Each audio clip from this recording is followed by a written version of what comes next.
I had just returned to work after 3 grueling months of battling pancreatic cancer. I dropped nearly 20 pounds, and the scar beneath my shirt still throbbed as a reminder of a fight I wasn't sure I'd survive. But I came back not for the paycheck, but because this job had become part of who I was. For 17 years, I built this department from the ground up, nurtured relationships that spanned more than contracts, and carried this company through more dark quarters than I could count. I thought maybe, just maybe, I had earned at least a warm handshake and a welcome back. Instead, I was summoned to the executive conference room on Monday morning. A folder waited for me on a sterile glass table, and across from it sat Elise Tran-Fresh from Chicago, polished, sharp, and freshly appointed as the new COO. Her smile was as practiced as it was hollow. "We've reviewed your compensation package," she said, tapping her tablet. "It's outdated." She slid the paper across to me. "We're reducing your base salary by 40% and restructuring commissions, effective immediately." I didn't flinch, but I felt it a slow burn rising in my chest, not from anger, but from the quiet realization that they no longer saw me as an asset. No mention of my years of service, no regard for the months I'd spent enduring chemotherapy just to be strong enough to sit in this chair again. In their eyes, I was a 56-year-old liability, gray-haired, slower than I used to be, and far too expensive. I smiled, worn, tired, but steady. I didn't argue. I didn't beg. I asked just one question. "How long do you need for a transition?" Elise didn't even blink. "There's no need. We already have a plan in place. My team will be taking over your accounts. Thank you for your past contributions." I stood, extended my hand, and walked out. No raised voices. No slamming doors. Just the sound of my shoes on tile and the weight of dignity still intact. At my desk, I packed a single cardboard box. A framed photo of my wife and daughter from our first post-treatment vacation, a pen gifted by one of our oldest clients, and a dusty top performer plaque from 2013, the same year. I first noticed the dull ache in my gut that doctors would later call a warning sign. Nobody came to see me off. Nobody offered a word. Thomas, our CFO, stood behind the glass wall of his office, eyes heavy with something he couldn't say aloud. This wasn't about cost cutting. They wanted you gone. I stepped into the parking lot, calm and quiet. But in the trunk of my car, I didn't just carry a few trinkets from my desk. I carried something far more valuable. The trust of clients who'd called me before they called their own teams. Trust that can't be transferred by memo. Trust they were about to learn couldn't be replaced. I spent the next few days in a strange kind of silence, the silence of defeat, but the unsettling calm that follows a storm you weren't prepared for. I worked from my home office, not because I had tasks to complete, but because sitting still felt like surrender. I sifted through nearly 2 decades worth of sales reports, client notes, and performance awards, trying to find some explanation for how I'd gone from being the cornerstone of the company to a line item they were eager to delete. At first, I told myself it was business. The company, Grandwood Industries, had been acquired by a private equity firm out of Boston 9 months prior, and everyone knew changes would come. I'd survived transitions before, adjusted to new systems, mentored new managers. This wasn't new, or at least that's what I thought. But small cracks began to show, cracks that, when I looked closer, weren't cracks at all, but carefully designed fault lines. The first came in the form of a polite but distant email from a longtime client, asking why their account manager had changed without notice. I hadn't heard about any reassignment. Then another client, Grayson Builders, called to ask whether I'd be joining a pricing review call that Elisa's team had scheduled. I wasn't invited. That's when it hit me. I hadn't just been removed. I'd been erased. Quietly, systematically, and intentionally. What hurt wasn't that Elise wanted to modernize the business. Change, I could accept. What stung was how she was rewriting the story I'd spent my life building, as if none of it mattered, as if 17 years of loyalty, trust, and late-night calls with panicked contractors were just noise in a spreadsheet she needed to clean up. The true betrayal came into focus one afternoon when I walked into a small Italian place downtown for lunch. I wasn't there on business. I simply wanted a warm meal and a moment of normalcy. But across the dining room, at a tucked-away corner booth, I saw something that stopped me cold. Elise was there, and sitting across from her, leaning in, speaking in hushed, serious tone swaths, Natalie Chin, the youngest member of the sales team, and the last hire I'd personally brought on board just months before my diagnosis. Natalie had promise. She was eager, curious, and reminded me a little of myself 30 years ago before the gray hair, before the chemo, before the realization that loyalty didn't always flow in both directions. When Elise spotted me, she raised her glass with the kind of hollow smile politicians give at fundraising dinners. Natalie, on the other hand, looked down immediately, her expression unreadable but her discomfort undeniable. I nodded politely and left without a word. Later that evening, I sent Natalie a text short, respectful. Hope lunch went well. Let me know if you ever need guidance on those legacy accounts. Her reply came an hour later. Thanks, Richard. Just getting to know the team better. That was all. A line as thin as air, yet heavy with implication. I didn't sleep that night. Not because I was angry, but because something deeper had settled in my chest, a hollow weight that no medicine could treat. I knew what was happening. I was being replaced, not just in title or territory, but in memory. The clients I'd served were being introduced to new names, new faces, new systems. The people I'd trained were stepping over the foundation I'd laid as if it had never been there. And all the while, Elise would smile in meetings, talking about alignment and efficiency, while quietly positioning her people to inherit my relationships. Well, she didn't understand what none of them seemed toes, that relationships aren't assigned, they're earned. 2 days later, I received a text from Marcus Lang, purchasing director at Riverline Commercial, one of our largest national accounts. Heard changes at Grandwood. You still the guy on our end? I didn't answer right away. Instead, I stared at the message for several minutes, remembering every meeting, every lunch, every late night shipment I'd helped coordinate when Marcus's team was short on material and out of time. When I finally called, Marcus didn't waste time. Some new VP from Grandwood called, said she's taking over our account, talked about optimizing supply terms and data-driven touch points. I don't need optimization, Richard. I need someone who picks up the phone when we've got a 7 a.m. delivery window and the truck's stuck in Idaho. I let the silence sit before replying. I'm no longer with Grandwood. Marcus exhaled audibly. That's what I figured. Well, if you land anywhere decent, let me know. We've got a contract renewal coming up, and let's just say, I don't trust people who don't remember how many kids I have. That call was a turning point, not because of what he said, but because of what it confirmed. My value had never been in the title beneath my name or the sales figures I'd carried year after year. It was in the quiet trust built over time, the kind you don't even realize you're earning until it's tested. I closed the laptop, stood up from my desk, and looked out the window of my home office at the fading sun over Spokane. I wasn't done. Elise had taken my title, she'd taken my accounts, but she hadn't taken the one thing that mattered most, my name, and what it meant to the people who actually mattered. I didn't leave in a blaze. There was no outburst, no final speech, no moment of righteous defiance where I threw open the conference room doors and reminded everyone who I was or what I'd done. That's not how it happens in the real world. Not for men like me. When you're in your 50s, with chemo scars on your body and 2 grown daughters depending on your stability, dignity becomes your armor, not noise. I returned to the Grandwood office the next morning, not because I had to, but because I needed to do it right. My desk sat untouched, as if the last 17 years hadn't mattered, as if the late nights, the holiday weekends spent chasing supply chains, the weddings and funerals I'd missed for the sake of just one more contract had all evaporated the moment Elise clicked send on a new org chart. I brought no bitterness with me, only a worn leather bag and a box that once held my daughter's science fair project. I filled it slowly, one memory at a time. The framed photo from our family trip to Mount Hood, a hand-carved paperweight gifted by a supplier in Oregon, and a note scrawled in childlike handwriting that simply said, "Dad's the boss." She'd written that during my first year as VP, when she thought vice president meant I was second only to the President of the United States. I paused with my hand on the glass plaque I'd received for hitting the company's first 10 million quarter. Nobody had mentioned that milestone in years. I placed it gently in the box and closed the lid. That was enough. As I walked through the corridor toward the elevator, I saw Thomas, the CFO, who'd shared morning coffee with me every Monday for more than a decade, standing in the doorway of his office. He didn't speak, but his eyes followed me with a kind of quiet apology, as if he wished he could change something but knew he was just as bound by survival as I was.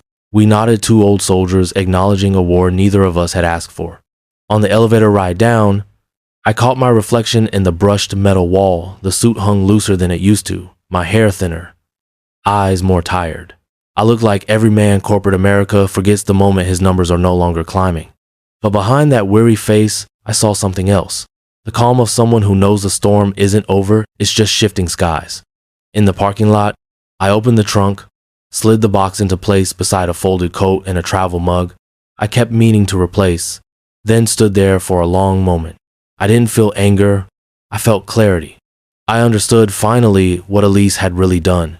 She hadn't just ended my tenure, she'd severed the company from its soul, mistaking systems for relationships and spreadsheets for trust.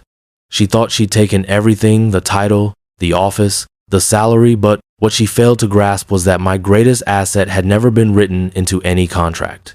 It was driving home that it fully sank in. They hadn't just let me go. They had handed me something they would never be able to take back, the full weight of every client relationship I had built, protected, and carried like glass for nearly 2 decades. These weren't just accounts. They were people who shared losses, milestones, frustrations, and jokes over beers after trade shows. They were friends, not figures. And Elise had just thrown them into a system they didn't trust, under managers who didn't know the history behind a single handshake or contract clause. The call came later that evening, just as I was placing my box in the garage beside a stack of old blueprints. It was Daniel Harrison from Lakemont Supply Group, a man I'd met at a construction summit the year before. We'd shared a short conversation over coffee about the state of the industry and how talent was being pushed out in favor of tech-forward transformation. Back then, he joked, "If Granwood ever forgets who you are, give me a call." He hadn't forgotten. "Richard," he said after the initial pleasantries, "I've been hearing some chatter about your transition. If you're considering next steps, I'd like to talk." I didn't respond immediately, not because I wasn't interested, but because in that moment, I realized something vital. Elise thought she'd ended my chapter. What she didn't know was that she had written the first paragraph of my comeback. It began not with a plan, but with a question, one I hadn't expected, and yet, somehow, had been waiting for. 2 nights after my quiet departure from Granwood, as I sat in my home office surrounded by half-packed boxes and unanswered emails, my phone buzzed with a message from Frank Donnelly, procurement director at Shoreline Commercial Group. We'd worked together for over a decade, weathering price hikes, shipping delays, even a warehouse fire. One brutal winter in Idaho, I'd watched his kids grow up through pictures taped to his cubicle wall, and he knew my wife by name. Hearing there's a shakeup at Granwood. "You still our guy?"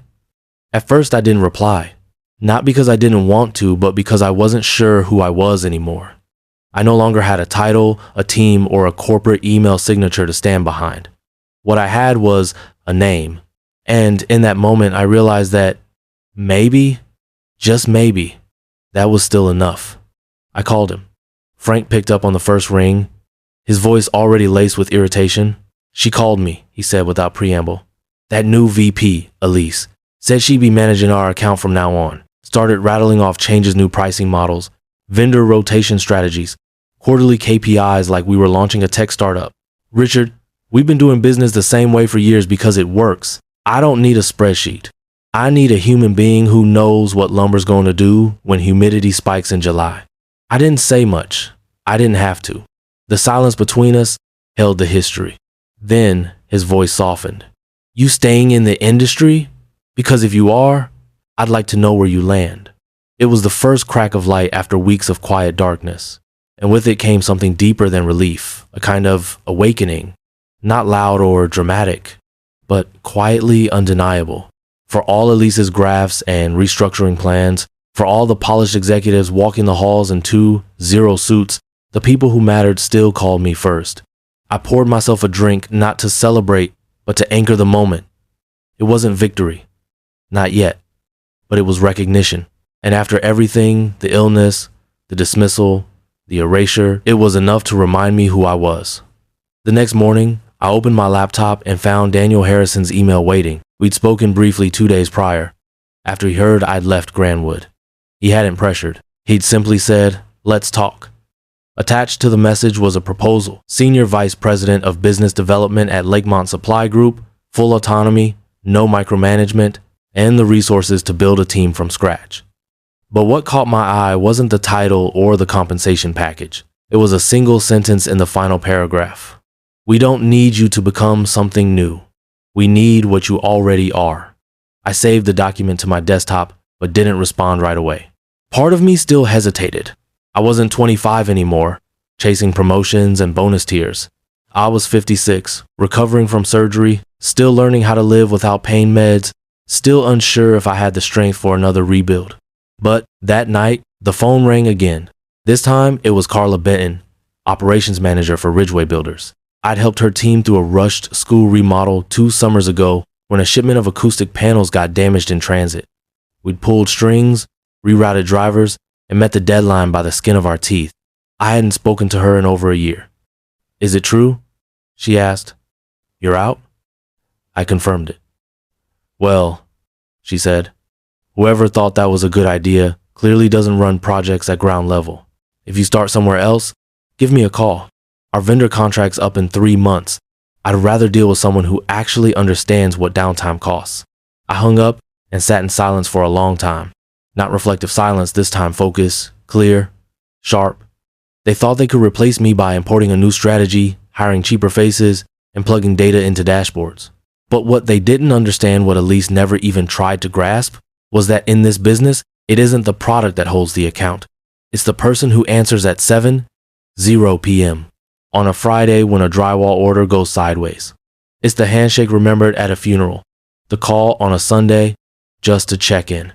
I opened Daniel's proposal again, reread the sentence that had stuck with me, and this time, I didn't hesitate. I replied simply, let's make it happen. And just like that, the man they had cut out of the story started writing a new chapter, one they would never see coming. 2 weeks after I accepted the offer from Lakemont Supply Group, I stood in a modest corner office overlooking the Columbia River Basin, sunlight glinting off glass and steel like a quiet invitation. The room wasn't as large as the one I'd occupied at Grandwood, and there were no plaques on the wall yet, but it didn't matter. I wasn't there to relive the past.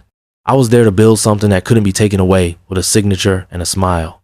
Daniel Harrison greeted me with a firm handshake and a knowing grin. We've wanted to break into commercial millwork for years, he said. Your predecessor tried for 18 months to crack Shoreline's purchasing team and barely got past their voicemail. I smiled but said nothing. The truth was, I didn't need to knock. My name was already on the other side of the door.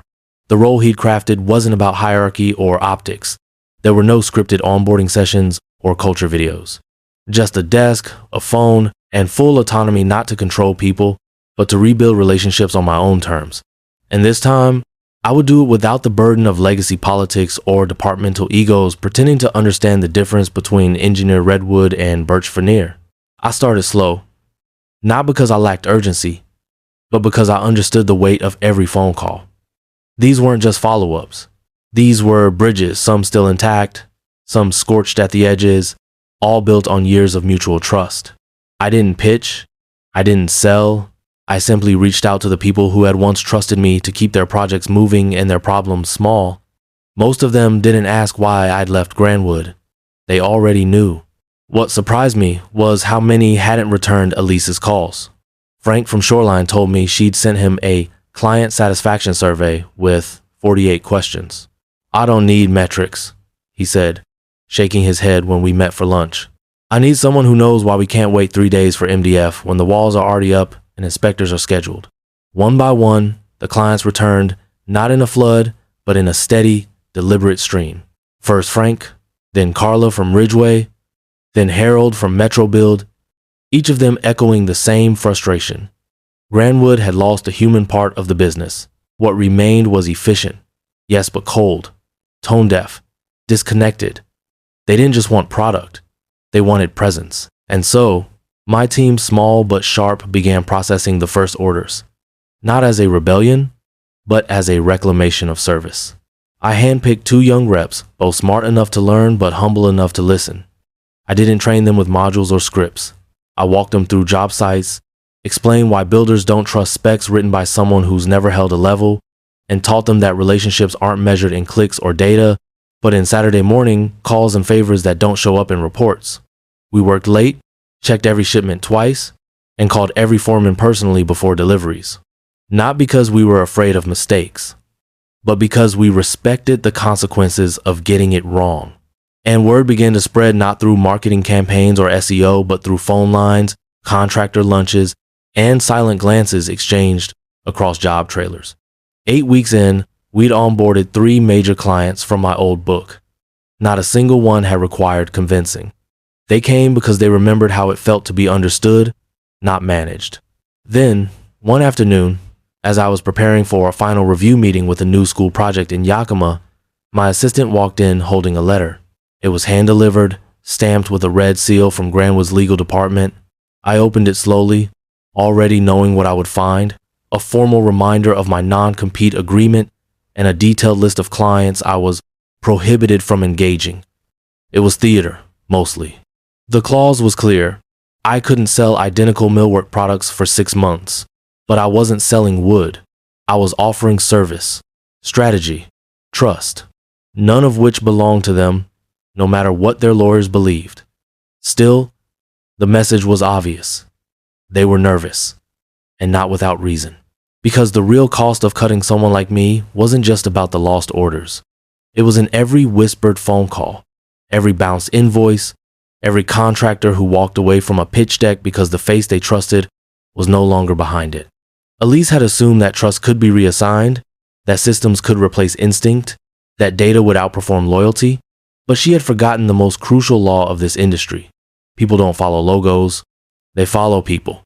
That night, I sat in my new office, lights dimmed, contract folders spread out across my desk. I didn't feel triumphant. I felt prepared.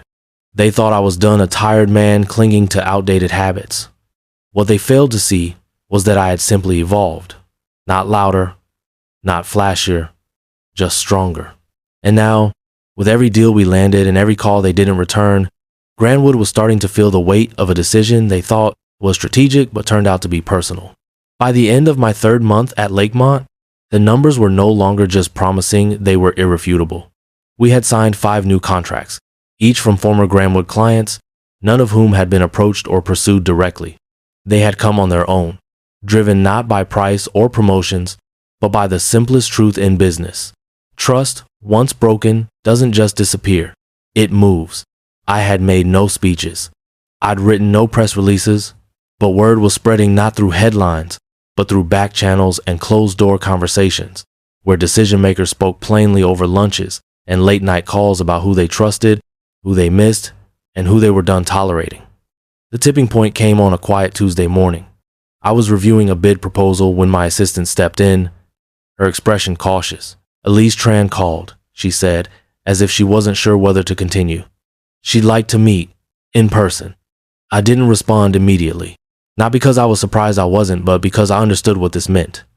Elise didn't call unless the walls were shifting beneath her feet. We met at a neutral coffee shop halfway between our offices, a place with no history, no allegiances. She arrived early, already seated with a half-drunk latte and a tablet propped neatly on the table, as if professionalism could somehow substitute for stability. She didn't greet me with small talk. "This has to stop," she said, her voice tight but controlled. I stirred my coffee slowly. "What exactly has to stop?" "You know what?" she replied, leaning in. "Shoreline, Ridgeway, Metro Build. That's half your old client book in 8 weeks." I kept my tone calm, not because I wanted to provoke her, but because there was nothing left to argue. I haven't contacted a single Grandwood client. Not one. Her jaw tightened. "That's semantics." "No," I said. "It's fact. You pushed them out when you assumed they were numbers in a CRM. You assumed they'd stay for pricing and policy. But people stay for people, Elise." She paused, clearly weighing whether to continue with intimidation or negotiation. "We can make this easy," she offered, her voice softening. "You step back from our accounts, and we don't escalate this legally. We'll consider a consulting arrangement, a transition bonus, even a finder's fee if you agree not to interfere." I nearly laughed. Not because it was insulting, though it was, but because it showed how little she still understood. "Elise," I said quietly, "I didn't come back for money, and I certainly didn't come back for deals. I came back because people still picked up the phone when I called. You can't buy that with a bonus clause." The conversation ended with polite nods. but the tension lingered like smoke. She had hoped for control, but what she walked away with was confirmation. She had lost it the moment she believed loyalty could be outsourced. A week later, Frank from Shoreline called. Their multi-year contract with Grandwood was up for renewal, and Elise had apparently offered to beat any competing price by 5%. She's calling me daily, he admitted. But here's the thing. I don't just need good pricing.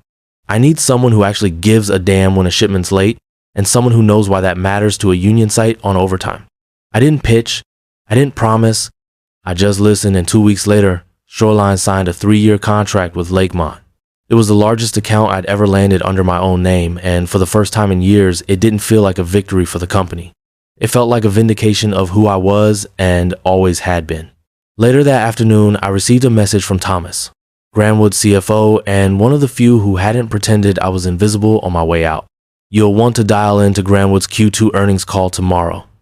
Some turbulence ahead. I listened in from my office, not out of vengeance, but out of closure. The CEO, a name I barely recognized, opened the call with clipped tones and vague reassurances about transitional headwinds and market recalibrations. But when the analyst began asking questions, the mask slipped. Are you able to explain the 19% revenue decline in the commercial division? What is the cause of the client attrition? Is it related to leadership turnover? And can you confirm if Shoreline and Metro Build have terminated their contracts? The silence between each question was longer than the answers that followed. Elise didn't speak at all. That same day, my inbox pinged with a name I hadn't seen in months. Natalie Chen, my former trainee, who had once sat across from Elise at that downtown lunch table, unsure whether to look me in the eye. Subject line, any opportunities at Lakemont? I didn't reply right away. Not because I held a grudge, I didn't, but because I knew what it meant to recognize the wrong path too late. At the end of that day, I poured a quiet drink in my office, watching the sun settle low over the city. We had just crossed $14.2 million in new business since I arrived. 8 of my 10 legacy clients had returned, not out of pity or rebellion, but because they remembered what service used to feel like and they knew where to find it again. I didn't need a billboard. I didn't need a press release. The work spoke for itself, and in the end, the only real revenge worth having is building something they can't tear down. It started with whispers, the kind that begin in boardrooms but end in exit interviews. Rumors of missed projections, client dissatisfaction, and most damning of internal turnover that no longer made sense on paper. At first, I paid them little attention. I was too focused on onboarding our newest client, Northridge Commercial, who had just walked away from a 5-year contract with Grandwood, citing loss of confidence in continuity. But then I received another email from Thomas, the CFO, who had watched me leave that day with a silent nod and the heaviness of someone who knew what was coming. This one wasn't a warning. It was evidence. He asked to meet, and we agreed on a quiet bar just off the Riverwalk, the kind of place executives go when they don't want to be overheard, where the dim lighting makes truth a little easier to say aloud. Thomas looked thinner than I remembered, his expression drawn and restless, as though he had spent months carrying a weight that could no longer be shifted from one spreadsheet to another. I shouldn't be here, he said, sliding a manila folder across the table without making eye contact. But you are, I replied, my voice calm, because I already knew whatever was inside that folder was something I suspected but never been meant to see.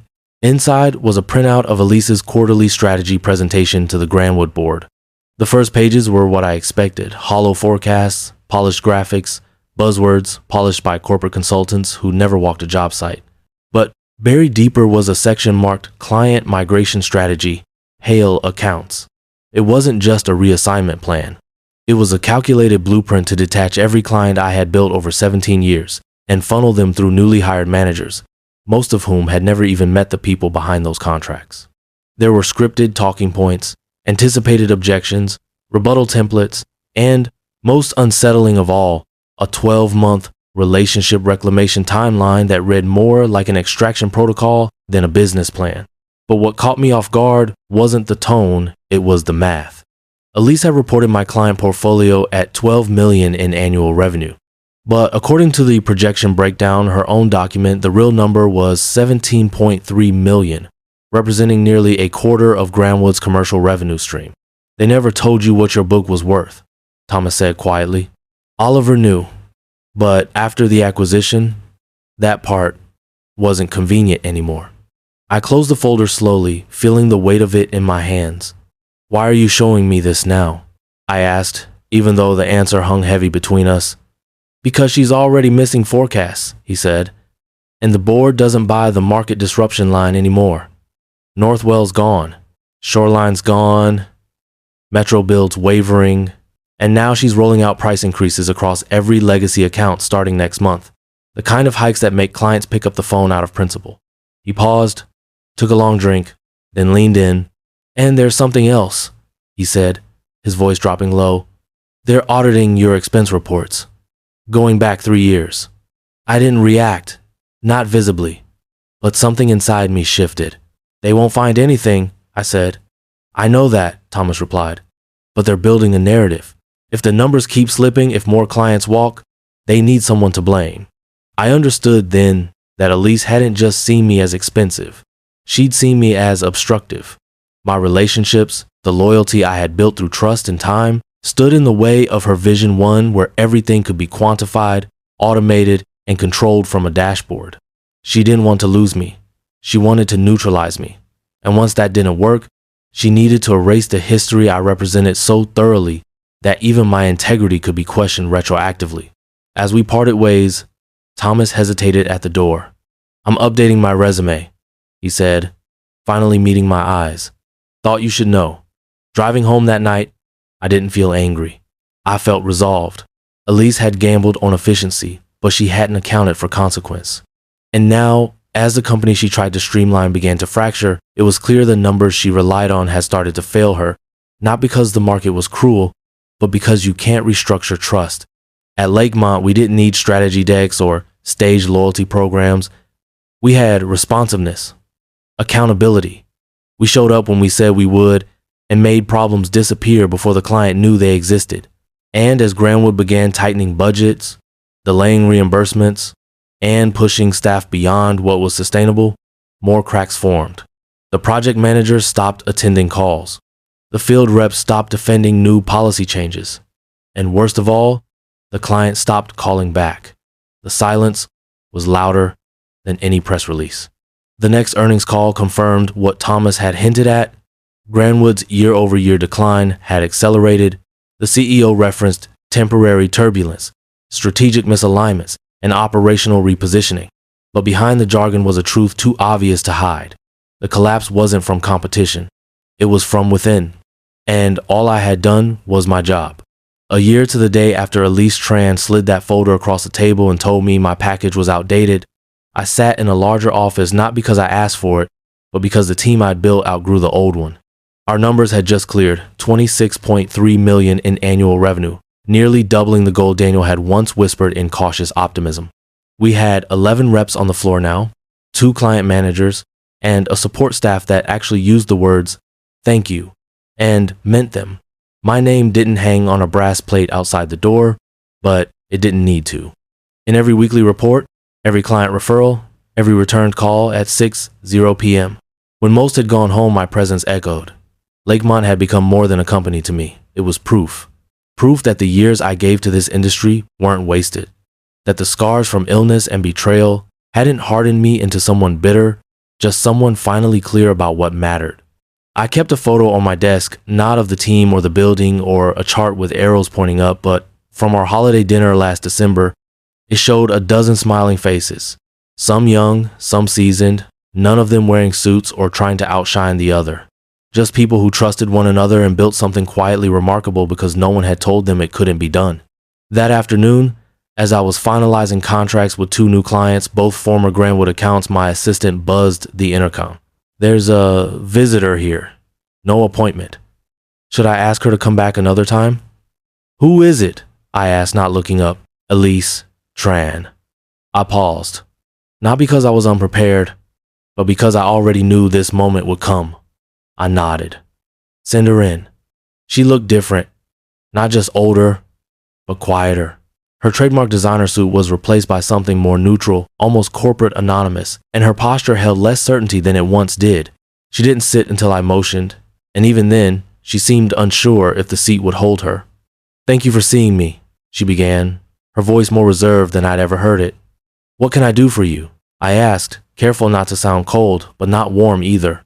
"I'm with Hamilton Consulting now," she said. "We're studying client retention models. I'd hope to get your perspective on how Lakemont managed to convert such high-value legacy clients, just for a case study." I almost smiled at the irony that the same woman who once dismissed my approach as old-fashioned was now asking how I made it work.